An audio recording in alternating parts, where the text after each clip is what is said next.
কি গো, তুমি জঙ্গলে যাবে না? না গিয়ে তো উপায় নেই, যেতেই হবে। বাড়িতে তো জ্বালানি কিছুই নেই। যাই, কিছু কাঠ অন্তত কেটে নিয়ে আসি। শোনো না, আমাদের মেয়েটা বলছিল মাছ খায়নি মা অনেক দিন। তুমি আসার সময় বাজার থেকে কিছু মাছ নিয়ে আসবে না হলে? এই অভাবে সংসারে কি করে মাছ আনি বলো তো? আর বাজারে মাছের যা দাম। একটা কিছু যদি চাষ করতে পারতাম তাহলে খুব ভালো হতো। আর তাছাড়া জমিদার বাবুর কাছ থেকে তো ঋণ নেওয়াই আছে। আগের বছর ক্ষেতের জমিতে বৃষ্টি না হওয়ার কারণে চাষও ঠিকঠাক হয়নি। ভেবেছিলাম জমিদার বাবুকে ঋণ শোধ করতে পারবো। এখনও ঋণটা শোধতে পারলাম না। তুমি চিন্তা করো না, সব ঠিক হয়ে যাবে। ভগবান নিশ্চয়ই আমাদের দিকে তাকাবেন। আমরা কষ্ট করে ঋণ শোধ করে দিব ওনার। হ্যাঁ, যাই হোক করে তো শোধ করতেই হবে। জমিদার বাবুর কাছ থেকে আরও কিছুদিন সময় চেয়ে নিব দেখি। ঠিক আছে, আমি যাই, দেরি হয়ে যাচ্ছে। হ্যাঁ, সাবধানে যাও, আর বিকেল হওয়ার আগে ফিরো কিন্তু। আর এই নাও, বেগের মধ্যে খাওয়ারটা আছে, একটু সময় করে খেয়ে নিও। বেশি বেলা করো না আবার, না হলে শরীর খারাপ করবে। হ্যাঁ, আসছি। হরিদাস খাওয়ার আর কুড়ুলটা নিয়ে জঙ্গলের দিকে যেতে লাগল। পথ দিয়ে যাওয়ার সময় জমিদার বাবুর সাথে হঠাৎ দেখা হলো। কি ব্যাপার হরিদাস, এদিকে কোথায় যাচ্ছিস? জমিদার বাবু, আমি জঙ্গলের দিকে যাচ্ছিলাম। হরিদাস, আমি তোর পাশেই যাচ্ছিলাম। তুই আমার ঋণ এখনো শোধ করিসনি। 5 মাস হয়ে গেছে। আরো কতদিন সময় নিবি? এবারে আমার টাকাটা দে। জমিদার বাবু, আপনি তো জানেন আগের বছর বৃষ্টির অভাবে ঠিকভাবে ফলন হয়নি, তাই ঋণ শোধ করতে পারিনি। গত 5 মাস ধরে তোর একই কথা শুনছি আমি। আমি অত সব জানি না। আমার টাকা লাগবে, না হলে আমাকে অন্য কিছু ভাবতে হবে। আমাকে আর কিছুদিন সময় দিন না জমিদার বাবু, আমি আপনার সব ঋণ শোধ করে দেব। না না, সম্ভব না। আমি আর সময় দিতে পারবো না। আমি তোকে 2 দিন সময় দিলাম। 2 দিনের মধ্যে আমাকে ঋণ শোধ করিস, না হলে আমি তোকে বাড়ি ছাড়া করব। এই রকম করবেন না, আমরা তো পথে বসে যাব। সে তুই যেখানে পারবি বস, আমার ঋণ শোধ করলেই হলো। আমি আসছি তোর বাড়ি 2 দিন পরে। জমিদার হরিদাসকে হুমকি দেয় এবং বাড়ি চলে যায়। হরিদাস কি করবে খুঁজে পায় না। ও চিন্তা করতে করতে জঙ্গলের দিকে যায়। কিছু দূরে গিয়ে ওর আর ভালো লাগে না। ও চিন্তাতেই ক্লান্ত হয়ে পড়ে। একটা গাছের নিচে বসে পড়ে। এবারে কি করব আমি? জমিদার বাবুকে এতগুলো টাকা কি করে দেব? ঠিক সেই সময় একজন বৃদ্ধ মহিলা জঙ্গলের রাস্তা দিয়ে যাচ্ছিল। হরিদাসকে গাছের নিচে বসে থাকতে দেখে ওর পাশে গেল। বাবু, অনেক দিন ধরে জঙ্গলে ঘুরছি আমি, প্রচুর ক্ষুধার্ত। আমাকে কিছু খাওয়ার থাকলে দাও না, আমার প্রচুর খিদে পেয়েছে। হরিদাস নিজের কথা একবারও না ভেবে বাড়ি থেকে গিন্নির দেওয়া খাওয়ারের থালিটা বৃদ্ধ মহিলাটির দিকে বাড়িয়ে দিল।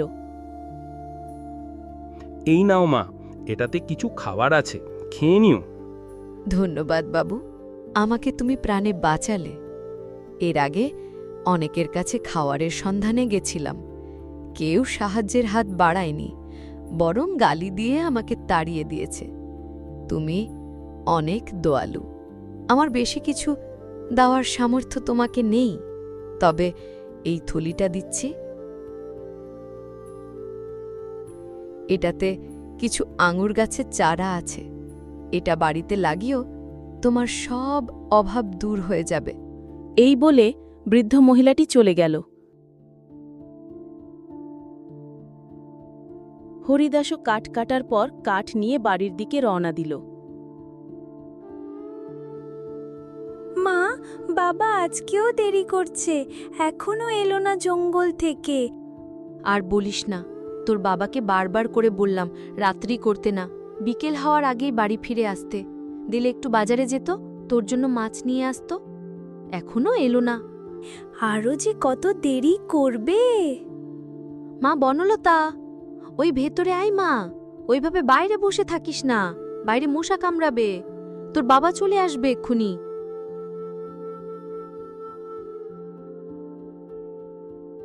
কিছুক্ষণ পর হরিদাস বাড়িতে পৌঁছায়। গিন্নিকে কি বলবে খুঁজে পায় না। বাবা, কি এনেছো আজ?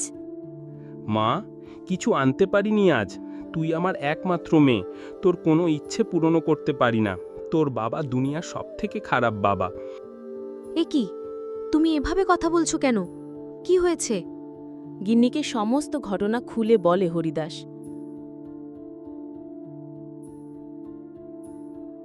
সে কি, দুদিনের মধ্যে জমিদার বাবুকে ঋণ না শোধ করতে পারলে আমরা তো পথে বসে যাব এবারে। কি করব আমরা? আমরা তো না হয় জমিদার বাবুকে এই বাড়িটা দিয়ে চলে যাব অন্য কোথাও, কিন্তু আমাদের বাচ্চা মেয়েটাকে কোথায় নিয়ে যাব? তুমি চিন্তা করো না, কিছু একটা উপায় বের করতেই হবে। না হলে আমি মেয়েটাকে নিয়ে জমিদার বাবুর কাছে কালকে যাব। উনি যদি আমাদের মেয়েটার দিকে চেয়ে আরও কিছুদিন সময় দেয়। হ্যাঁ, আমিও যাব তাহলে তোমার সাথে। আচ্ছা মা বনলতা, হ্যাঁ বাবা। এই নে, এখানে কিছু আঙুর গাছের চারা আছে। একজন বৃদ্ধ মহিলা জঙ্গলে আমাকে এই চারা দিয়েছিল। বাড়ির পাশের জমিটাতে এগুলো লাগিয়ে ফেলি, চল। হ্যাঁ চলো।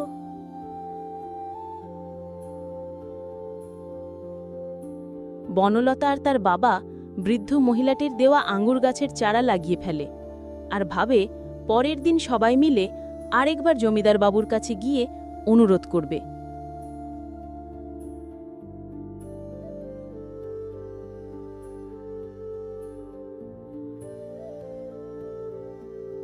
এ কি, আমাদের এখানে আঙ্গুরের গাছ?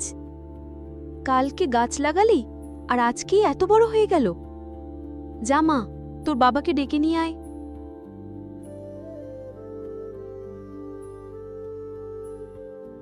বাবা দেখবে, আসো বাইরে। এক রাত্রির মধ্যে ফলও হয়ে গেছে, আর এগুলো দেখছি সোনার মতন চকচক করছে।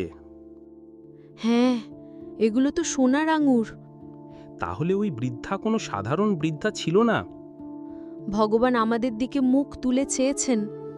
এটা কোনো সাধারণ আঙুরের গাছ নয়, এটা জাদুর আঙুরের গাছ, আর আঙুরের সোনার ফল। বাবা, আঙ্গুরগুলো তুমি বাজারে বিক্রি করে এসো, ভালো টাকা হবে, আর সেই টাকায় জমিদার বাবুর ঋণ শোধ করে দাও।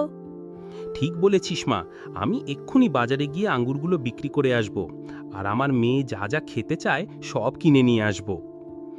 আমাদের অভাবের দিন শেষ হয়েছে, এবারে আমরা ভালো করে খেতে পড়তে পারবো। হরিদাস ওই সোনার আঙুর নিয়ে বাজারে বিক্রি করে আসে।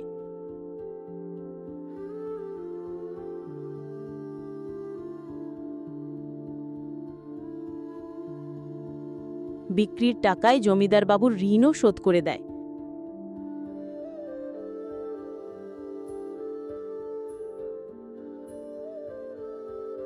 এবং ওর মেয়ের জন্য ওর পছন্দের খাবারগুলি বাজার থেকে নিয়ে যায়। কিছুদিনের মধ্যেই ওরা বড়লোক হয়ে ওঠে এবং গ্রামের লোকেদের হরিদাস সব সময় সাহায্যের হাত বাড়িয়ে দেয়। কি ব্যাপার বলতো? হরিদাসের পাশে দুদিন আগে টাকা ছিল না, একদিনের মধ্যেই ও কি করে ঋণ শোধ করে দিল? আমি দেখেছি বাড়ির পিছনে একটা আঙুরের গাছ লাগিয়েছে, ওটাতে নাকি সোনার ফল হয়। কি সব উল্টোপাল্টা কথা বলছিস? আঙুরের গাছে আবার সোনার ফল কি করে এলো? না মানে সত্যি কথা জমিদার বাবু, আপনি না হয় নিজে গিয়ে দেখবেন, চলুন। ঠিক আছে, আজকে রাত্রে তাহলে ওর বাড়ি গিয়ে দেখব, আর যদি সত্যি হয় তাহলে ওর আঙুরের লোত কেটে দিব। রাত্রিবেলায় জমিদার বাবু আর তার কাজের লোক চুপি চুপি ওর বাড়ির পিছনে যায়। ওখানে গিয়ে দেখে আসল রহস্য। এক তো দেখছে সত্যি সত্যি সোনার আঙ্গুরের গাছ। না, এর গাছ আমি কেটে ফেলবো, না হলে তো গ্রামের লোক আমার কাছ থেকে ঋণ নেওয়া বন্ধ করে দেবে।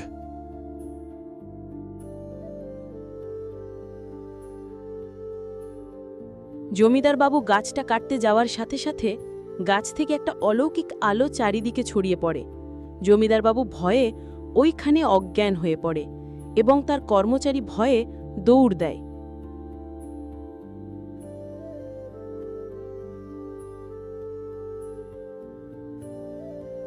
সকালে উঠে যখন হরিদাস ওর আঙুরের গাছের সামনে আসে, তখন জমিদারবাবুকে গাছের পাশে পড়ে থাকতে দেখে। জমিদার বাবু, আপনি এখানে? জমিদারবাবু লজ্জাতে মাথা নিচু করে এবং নিজের ভুল স্বীকার করে। ও ক্ষমা চায় হরিদাসের কাছ থেকে। না না, এ কি করছেন জমিদার বাবু? আপনি আমার থেকে বড় মানুষ, আপনি এইভাবে ক্ষমা চাইবেন না। আপনি নিজের ভুল বুঝতে পেরেছেন, এটাই অনেক। আপনি আমাদেরকে অনেক খারাপ সময় সাহায্য করেছেন। হ্যাঁ জমিদার বাবু, আপনি এইভাবে আমাদের কাছে ক্ষমা চেয়ে আমাদেরকে লজ্জিত করবেন না। দাদু, তোমার যদি সোনার আঙ্গুর লাগে এইখান থেকে নিয়ে যেও, এটা তোমারও গাছ। আমি ভুল করেছি, তোমাদেরকে চিনতে পারিনি। তোমরা অনেক বড় মনের মানুষ। ধন্যবাদ আমাকে আজকে এই শিক্ষা দেওয়ার জন্য।